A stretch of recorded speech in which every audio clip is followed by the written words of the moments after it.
দেখেন বীজ দান জাগ দেওয়ার প্রস্তুতি চলছে। ভাই এখানে কি করছেন ভাই? বীজ দান জাগ দিতেছি। জাগ দিতেছেন?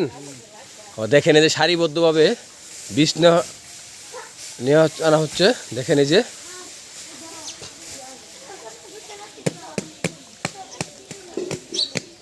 ভাই আছে কতগুলো বছর জাগ দিবেন? 1-150 1-150 অনেক দান না দেখা যায় ভাই। আজকে শেষ না? দেখেন কিভাবে জাগ দিয়ে হচ্ছে ভাই। এইভাবে জাগ দিলে কি ভালো মানে জাগ ভালো আসে? জাগ ভালো আসে। ও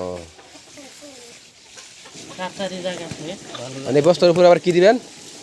উপরে খড় দিয়ে হবে। খড় দিয়ে হবে না? তারপর বেশি করে খড় দিয়ে লাগবো। খড় দিয়ে পুরো আবার এই করে দিবেন এরকম ভাবে না? পাল্লা সিস্টেম করে দিয়ে লাগবো।